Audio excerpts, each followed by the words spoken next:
Happy evening. నా పేరు Manipoti Gurunath. My qualification MA BEd. నేను చదివిన క్వాలిఫికేషన్ వేరు, నేను చేసే పని వేరు.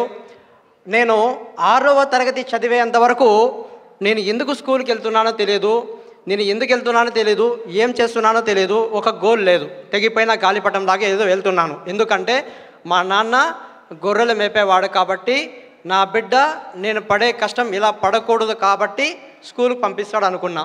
కానీ 6వ తరగతిలో నేను ఒక టీచర్ని చూసిన తర్వాత నేను టీచర్ అవ్వాలి, నేను పిల్లలకి మంచి చేయాలి, మంచి చెప్పాలి అని ఒక మనసులో అనుకునేవాడిని. కానీ 7వ తరగతిలో మా నాన్నగారు నా కళ్ళ ముందరే బ్లడ్ క్యాన్సర్తో చనిపోవడం జరిగిందండి. అప్పుడు నాకు అనిపించింది, అలాగే బీఈడి చేశాను. బీఈడి చదివే సమయంలో కొంతమంది డాక్టర్లతో నేను మాట్లాడడం జరిగింది. సార్, ఎందుకు సార్ చాలామందికి జబ్బులు వస్తున్నాయి, మోకాలు నొప్పులు వస్తున్నాయి, షుగర్లు వస్తున్నాయి, బీపీలు వస్తున్నాయి, క్యాన్సర్లు వస్తున్నాయి, హాస్పిటల్స్లో చాలామంది ఏడుస్తున్నారు, అరుపులు అనిపిస్తున్నాయి అంటే, నాన్న గురునాథ్, మనం తీసుకునే ఫుడ్ మంచిది కాదు, మనం తీసుకునే ఆహారం మంచిదైతే మనకి ఇలాంటి హాస్పిటల్స్కి వెళ్ళే ప్రసక్తి ఉండదు అన్నారు. అప్పుడు నాకు అనిపించింది, రాత్రి పడుకున్నప్పుడు, అరే దేవుడు భగవంతుడు మనకిచ్చిన వరం ఈ జన్మ, నేను ఏం చేస్తున్నాను, ఏం చేయాలి, నా లైఫ్కి సార్థకత ఏంటి అని అప్పుడు ఆలోచించాను. అప్పుడు నేను చేసే పని 10 మందికి ఉపయోగపడాలి, మనం చేసే ఏ పనైనా కానీ 10 మందికి ఉపయోగపడాలి, మనకు ఉపయోగపడాలి, మన ఫ్యామిలీకి ఉపయోగపడాలి, సొసైటీకి ఉపయోగపడాలి. మనం అలా అప్పుడే మన జీవితానికి ఒక సార్థకత ఉంటుంది. మన లైఫ్ ఉంటే ఈ నిజమైన ఆనందం అంటే ఏంటో తెలుసా సార్? ఇవ్వడంలో ఉన్న ఆనందం ఎందులో ఉండదు సార్.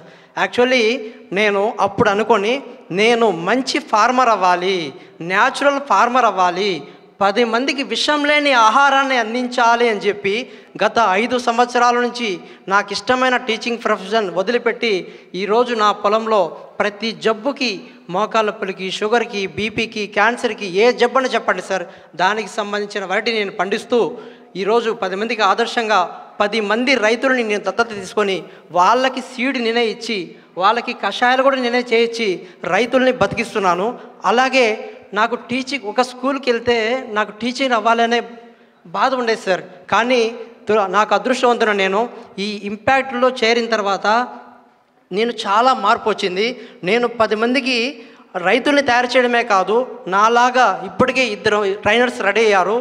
నేను 10 మంది రైతుల్ని తయారు చేస్తున్నాను, 10 మందికి విషం లేని ఆహారాన్ని అందించాలి, అలాగే 10 మంది ట్రైనర్స్ కూడా రెడీ అవ్వాలి.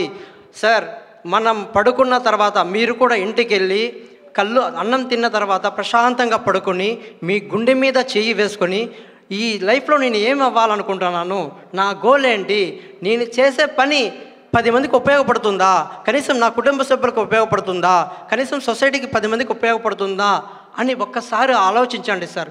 అప్పుడు అనిపిస్తుంది, గురునాథ్, నాకు ఎప్పుడైనా డల్ అయితే నా బాధ్యత గుర్తొస్తుంది. నన్ను నమ్ముకొని 25 మంది డయాబెటిక్ పేషెంట్లు ఉన్నారు, 8 మంది క్యాన్సర్ పేషెంట్ ఉన్నారు. నేను చేసే పని ఆపేస్తే వాళ్ళు సఫర్ అవుతారు.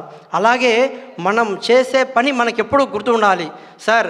10 పనులున్నా కూడా ఆకలిని వాయిదా వేయకూడదు, 100 పనులున్నా కూడా నిద్రను వాయిదా వేయకూడదు, 1000 పనులున్నా కూడా మన ఆత్మీయుల్ని మర్చిపోకూడదు, మనకు 1,00,000 పనులున్నా కూడా మన లక్ష్యాన్ని ఎప్పుడు కూడా మర్చిపోకూడదు. బట్ ఈ జీవితం అనేది దేవుడిచ్చిన గొప్ప వరం. ఆ జీవితానికి సార్థకత ఉండాలంటే నిజంగా నాకు మనసుకు అత్తుకుపోయే మాట గంపా సార్ ఒక వీడియోలో విన్నాను సార్. మనం సమాజానికి ఇలా వచ్చిపోవడం కాదు, ఏదో ఒకటి ఇచ్చిపోవాలి. ఈ మనసు నాకు అతుక్కునింది. అందుకే నేను చేసే పని 10 మందికి ఉపయోగపడాలి, నా మాట 10 మందికి ఉపయోగపడాలి. నా అలాగే డాక్టర్లు కావాలి, టీచర్స్ అవ్వాలి. అలాగే ప్రతి వారము ఒక స్కూల్కి వెళ్ళిన తర్వాత ఒక వారం లీడర్షిప్ క్వాలిటీసు, ఒక వారం మోరల్ వాల్యూసు, స్టడీ స్కిల్స్ ఇలా చెప్తూ, నాన్న నాకు టీచర్ కాలేకపోయానన్న బాధ ఏడిస్తే ఒక స్కూల్లో, రే నువ్వు ఎంతరా, టీచర్లకే ట్రైనింగ్ ఇస్తున్నావురా, నువ్వెందుకురా నాన్న 10 మందికి విషయం లేని ఆహారాన్ని ఇస్తున్నావు, 10 మందికి మంచి నైపుణ్య దానం ఇస్తున్నావు అంటే ఎంత ఆనందం ఉంటుందో తెలుసా సార్. దయచేసి మీరు కూడా మన భారతదేశంలో ప్రతి యువతకి ఇలా కనుక ప్రతి ఒక్కరూ నేను ఏమవ్వాలంటున్నాను, నేను ఏం చేయాలన్నాను, నేను చేసే పని 10 మందికి ఉపయోగపడుతుందా అని ఒక్కసారి ఆలోచిస్తే మన లైఫ్, మన జీవితము బాగుంటుంది, మన సొసైటీ బాగుంటుంది, మనం నమ్ముకున్న వారు బాగుంటారు, మన దేశము బాగుంటుంది. అలాగే నాకు ఈ అద్భుతమైన అవకాశం ఇచ్చినటువంటి గంపా నాగేశ్వరరావు సార్ గారికి, తావసినిసా మేడం గారికి, రత్నశేఖర్ సార్ గారికి, ఇంపాక్ట్లో మా కుటుంబ సభ్యులకందరికీ నా పాదాభివందనాలు తెలియజేసుకుంటూ thank you so much sir. Thank you sir.